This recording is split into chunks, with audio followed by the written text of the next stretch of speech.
فرماتا ہے کہ ہم تمہاری شے رگ سے زیادہ قریب ہیں۔ شے رگ انسان کی اتنی زیادہ اس کے قریب نہیں ہے جتنا اللہ تعالیٰ اس کے قریب ہے۔ انسان اللہ تعالیٰ کو کہاں تلاش کرے؟ مسجد میں تلاش کرے، خانہ کعبہ میں تلاش کرے، کہاں تلاش کرے؟ اللہ فرماتا ہے ہم تمہاری شے رگ سے زیادہ قریب ہیں۔ مولانا روم نے ایک واقعہ لکھا، آپ کہتے ہیں ایک جوہری تھا، ہیرے زیورات کا وہ کام کرتا تھا، اس کو ایک چور ٹکر گیا۔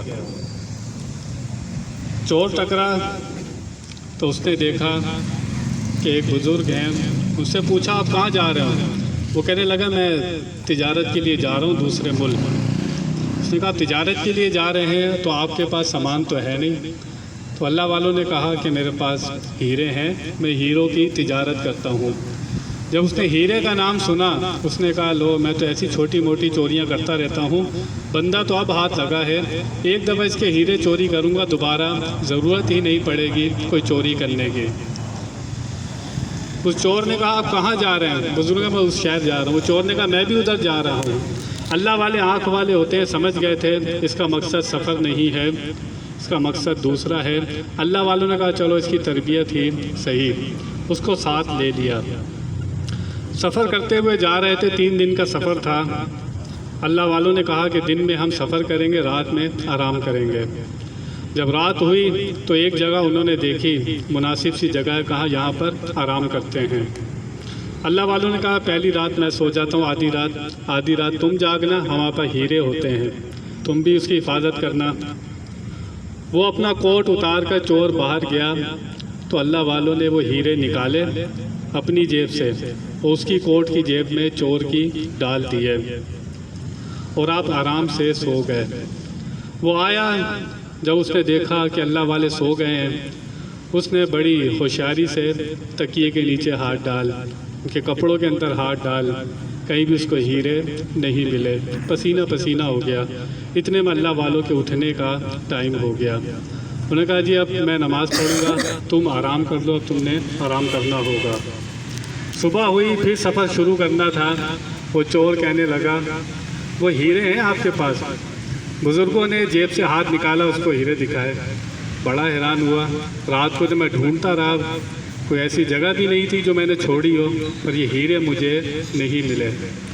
دوسری رات بھی اسی طرح ہوا، سفر کیا، رات کو آرام کیا۔ اللہ والوں نے پھر وہ اپنی جیب سے ہیرے نکالے، اس کے کوٹ کی جیب میں ڈال دیے۔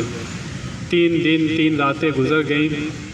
جب جدائی کا وقت آیا اللہ والوں نے کہا کہ اب میں اپنے تاجروں کے پاس جا رہا ہوں، تم جاؤ، اب تم نے جہاں پر جانا ہے۔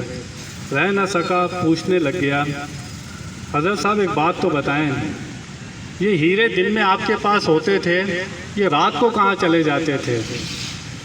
اللہ والوں نے جواب دیا یہ ہیرے تجھ سے بہت قریب ہوتے تھے پر تو اس سے بہت دور ہوتا تھا۔ کہنے لگے میں سمجھا نہیں، یہ کتنے قریب ہوتے تھے؟ فرمایا یہ تیرے ہی کوٹ کی جیب میں ہوتے تھے، یہ تیرے ہی کوٹ کی جیب میں ہوتے تھے، لیکن تو ہمارا سامان ٹٹولتا رہا، لیکن تو نے کبھی اپنے آپ کو ٹٹولا نہیں۔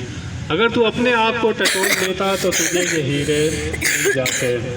مولانا روم لکھتے ہیں کبھی ہم اس پر تبصرہ کرتے ہیں فلانا ایسا ہے، فلانا ایسا ہے، ہماری ساری زندگی دوسروں کو چیک کرنے میں نکل جاتی ہے۔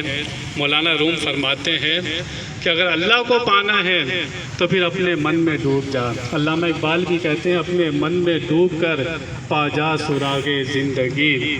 تو جو اپنے اندر جھانک لیتا ہے اس کو اللہ مل جاتا ہے۔ اپنے اندر جھانکنا ہی سب سے مشکل کام ہوتا ہے۔ ہم گردن اٹھا کر آسمان تک تو دیکھتے ہیں، لیکن 2 انچ اپنے سینے میں، اپنے دل میں نہیں دیکھتے کہ ہم نے دل میں کیا بسا رکھا ہے۔ جب تک دل صاف نہیں ہوتا ہر تمنا دل سے اب رخصت ہو گئی، اب تو آجا اب تو خلوت ہو گئی۔ جب تک دل ساری برائیوں سے پاک نہیں ہو جاتا، یہ اللہ تعالیٰ کا عرش نہیں بنتا۔ اللہ فرماتا ہے میں ساتوں آسمانوں میں نہیں سما سکتا، ساتوں زمینوں میں نہیں سما سکتا، سمانا چاہوں تو اپنے بندے کے دل میں سما جاتا ہوں۔ اس کا دل کتنی بڑی کائنات ہے کہ اس کا اندازہ بھی نہیں کر سکتا۔ اللہ تعالیٰ سے دعا ہے کہ وہ ہمیں اپنے آپ کو سمجھنے کی توفیق عطا فرمائے۔ وآخر دعوانا ان الحمد للہ رب العالمین۔